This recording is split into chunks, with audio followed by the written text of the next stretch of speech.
This episode of WDW Today is being sponsored by TouringPlans.com. And hey, you're planning a trip to Walt Disney World and want to have a great trip, right? But you know what's not a great trip? Waiting in line. Yeah, that's pretty lame. Boo. Boo is right. But you know what TouringPlans.com can do is they can help you have that trip, the perfect trip, without waiting a long time in lines. That's right. They're going to give you the touring plans and tips to make sure that your next trip to Walt Disney World is long line free. Yay. Check them out. Check them out right now at touringplans.com.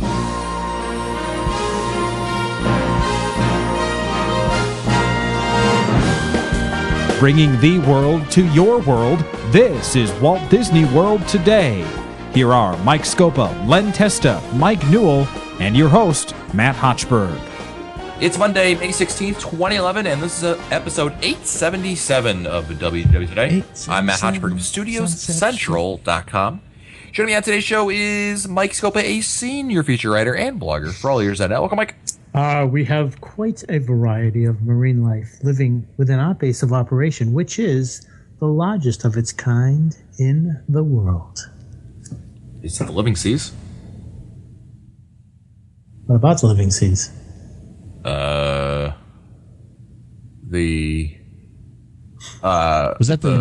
that what are those things called? Not the hydrolators. The Omnimover thing. It's a cab. You know what I'm talking about, right? Yeah, Noel? sea cabs or something like that, right? Yeah, Sea cabs! Give that man a prize. Ding. Yeah, what do I get? Figment doll. I'll take it. Love Figment. Also joining us on today's show is Mike Newell of Mouse World Radio. And Mike, I got to ride Star Tours 2 this weekend. I was so jealous. Tell us about it, Matt. Which well, here's all the profile did you write? spoilers. Here it comes. No. La la la la la la la la la la la la la la. No, I'm gonna. It was without spoilers. It was awesome. I really enjoyed it. Disney hit a home run. I know we like to beat up Disney a lot, but they really did a good job with this. I'll be posting a spoiler-free review on Wednesday on Studio Central, so you can check that out. See, Matt, aren't you glad you're not D23? Because you would have missed out. Yep. I was quite happy to be over there at Star Tours and not. I'm sure people enjoyed D23, but not me. I enjoyed riding Star Tours. I would have been right with you. On today's episode of WDW Today, we are talking about going to Walt Disney World, of course, but we're talking about about a lot of our listeners, in fact, who can't go to Walt Disney World when they'd like to. What do we mean by that? Well, a lot of times we say, our favorite times of the year, like Scopa, your favorite time of the year is to go in October, right? It is now. Yep. One of your favorite times of the year is to go during October, right? Let's put it that way. And my favorite time of the year is to go in the first week in February. But, those times of the year, it's not everyone can take those times off because of either their work schedules or their kids' schedules, right? School and everything like that. There's a lot of people that are stuck going during those times of the year that are not as great in terms of crowds or weather or both, like summer, Christmas, Easter, right? Those times of the year. So with that in mind, we wanted to talk about if you're one of those people that are stuck going during those other times of the year that you're limited to, what would be the best option for you? And maybe our top 3 choices, perhaps, as to the best times of the year if you're stuck we're going with the school calendar. So, summer vacation, Christmas week, Easter week, February break, sometime in there. I'll give you Thanksgiving also. I think that's pretty much, Labor Day we're going to discount because some people are back in school, some people aren't in school, and it's only 3 days. So 3-day weekends are out. We're going to go for at least 4 or 5 days. So that's like Thanksgiving, basically. So Thanksgiving, Christmas, February break at some point, President's Week, Easter week, and summer vacation, whatever that may entail. So, Mike Scopa, I know you've dealt with this many times. You've gotten a lot of questions from people who say, Mike, I'm stuck on the schedule. What would be your advice to someone as if they're stuck on that, the best time of the year to go? Well, as a parent of 2 children, one who was doing football and soccer and stuff like that, and baseball and a few other things, and myself being a coach, I had to figure out best times. And I think that the best thing that worked for me was the last 2 weeks in August. And there are several reasons for that. Number one, I think that most of the South was already in school, so the crowds were lower. And number two, it was value season, and so the room rates were lower. The issue, of course, was that the parks began to reduce their hours of operation. But I think that you still had warm. You had warm weather. You had everybody was out of school. It was just before like practice would begin for football or whatever. And so what you try to do is you try to squeeze like the last several weeks of summer in, when you knew that most of the guests who would go for the summer would probably be already gone, and so you could get a little bit more in on a day-to-day basis because the crowds would not be that. I mean, it'd still be high, but they would not be as high as they would be like around July. So that was pretty much what I tried to do.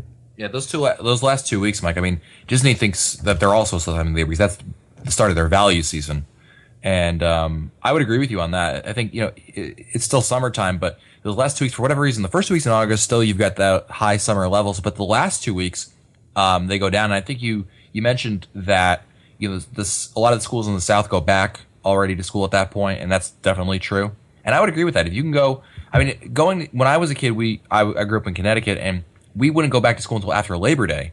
So if you can manage a trip where you're going, those last 2 weeks, or even, last week of August going into Labor Day weekend, you can really have a great trip with low crowds. And that can really benefit you quite a bit. So from that standpoint, I definitely agree with you. What are your thoughts on those times of the year, Mike?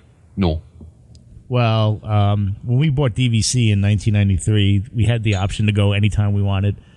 Once my wife became a school teacher, that kind of cut that. Yeah. And she's the kind of teacher that refuses to call out sick or refuses to call in for personal days. So I agree. The last 2 weeks of August turned out to be the best. Now, you do have the risk of it's high in the hurricane season, so you do have that risk of flight delays and just inclement weather. But never bothered me. Yeah, well, because you usually bring the hurricanes with you. But wait, there's a hurricane coming. I'm with Matt. That last week of August into Labor Day, and maybe a couple of days past Labor. I mean, since she pulled becoming a teacher on me, I will do.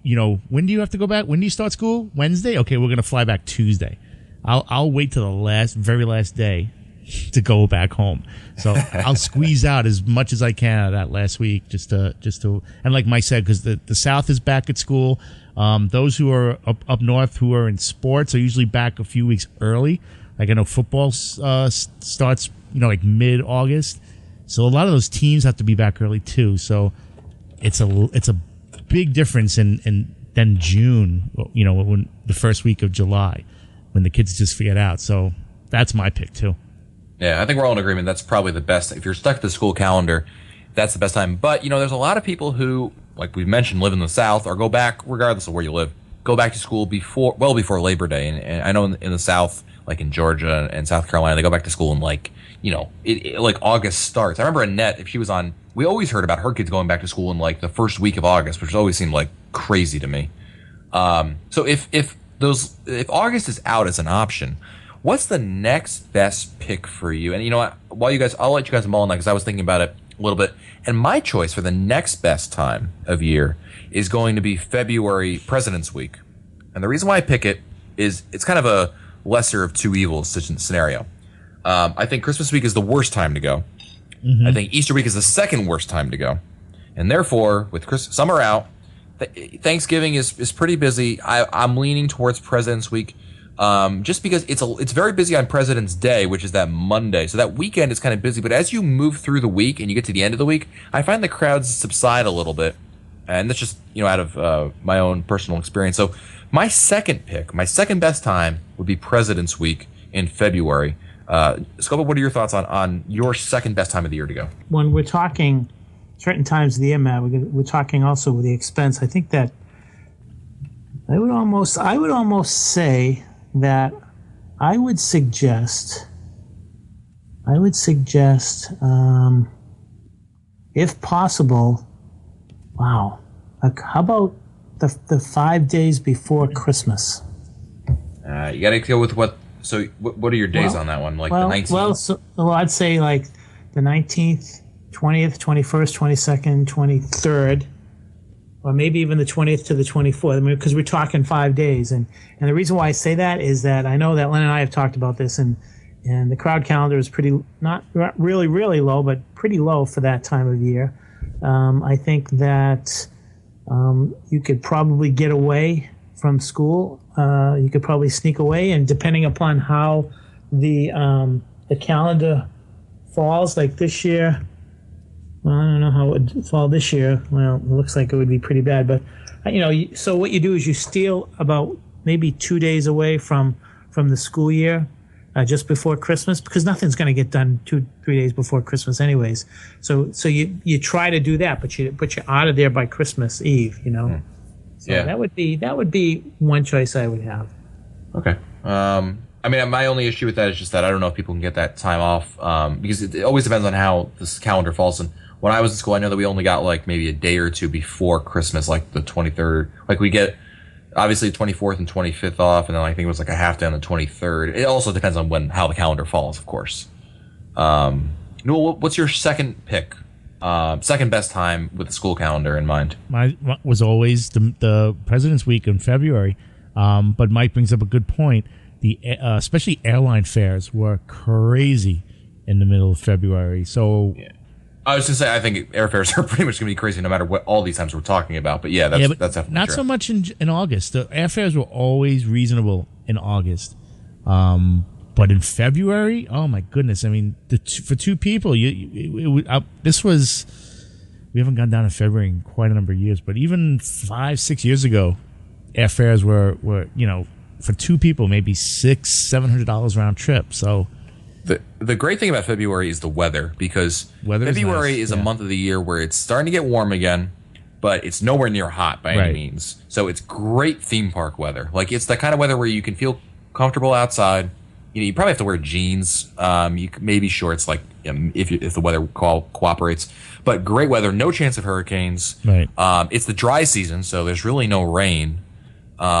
That's why I really like February a lot. That's why I always tell people to go the first week in February. But that's why the weather and the crowds to some extent are why I picked February as my second week. Let's go to our third option. So third best option. Mike, Newell, and I have we've taken out August and President's Week, and Scopa has taken out August and the beginning of Christmas week, I should say. So, Newell, why don't we start with you? What's your third favorite time of the year to go? Well, the only other time that I've ever considered going is the week between Christmas and New Year's. And I'm talking about from the 26th to maybe the 30th. Wow. Getting out want to of suffer? I have no choice. You see, that's the problem. There's not much other times of the year where she's out that long that I can spend, anywhere from 5 to 7 days. So, the long weekends are nice, but, by the time you get down there, it's ready to turn around and go home. So I look for those 5 to 7 day together that we can spend. And the only other time is that week in between Christmas and New Year's. And that can be, a horror show. But, she's very stubborn about not taking any other time off. So I would pick, for my third pick, I was leaning towards Thanksgiving. It's not as long. That's why I was going to say, well, what about Thanksgiving, Mike? But you mentioned you wanted at least 5 to 7 days, which you're not going to get. Thanksgiving is like 4 or 5 days max, and that's also a lot of trouble. Oh, she's just kicking at the door. I'm in trouble. That Thanksgiving is the worst time to fly. I mean, that weekend from the Wednesday to the Sunday is just a crazy time to fly. So and the reason I picked Thanksgiving is not because of that. I just picked because of crowds. I think the crowds, again, worst crowds are Christmas, second worst are Easter. So by default, I'm almost leaning towards Thanksgiving. But you're 1,000% right, Mike, about both time available to you and airfare. And you know what? You can find some great airfare on Christmas Day, by the way. If you're ever in a pinch for a Christmas trip, right? If you fly, have your Christmas morning stuff and then fly out by like noontime, and you can always find good deals because nobody wants to fly on Christmas. So if you're looking for cheap airfare, that's a good option for you. Scopa, what's your final pick? Well, it's a tie because Mike had what Mike had said was what I was thinking about for my second pick too. I was thinking maybe the days before, the days before, the days after. The reason why I chose the days before Christmas is that I think the days after Christmas, between Christmas and New Year's, would be very, very crowded compared to the ones before. So my third choice would be, depending upon if the kids had Columbus Day off in October. So if they had that Monday off, I would take them out of school on that Friday and out of school on that Tuesday. And we'd leave on Thursday night, fly down Thursday night. So you'd have Friday, Saturday, Sunday, Monday, and Tuesday, fly home Tuesday night. Very good. Well, be sure to share your thoughts about which times of the year, if you're limited into the school calendar, you would think would be best to take off for a trip to Disney World. And, of course, go to our comments at www.com. And while you're there, you can also check out that our next live show is this Sunday, May 22nd at 8 p.m. Eastern Time. We're going to be having a live broadcast. Mike Newell and I will be at Walt Disney World, and we'll be answering your listener questions. And, of course, we'll be joined by Mike Scopa, and we're going to have a lot of fun. So be sure to join us 8 p.m. Eastern Time, May 22nd. And I also wanted to quickly mention that we'll be having live coverage this week starting tomorrow night, Tuesday. That's right. Or when you're listening to this, we will have had. But anyway, check our Twitter account, WDW Today Podcast, for more information on that. That'll do it for us today. If you want to find our older episodes, read our show notes, or send us your comments, you can visit us online at WDWtoday.com. For Lon Testa, Mike Scopa, and Mike Newell, I'm Matt Hochberg. We'll see you on the next show. Stupid Judy, stupid energy. This has been a production of Mouse World Radio.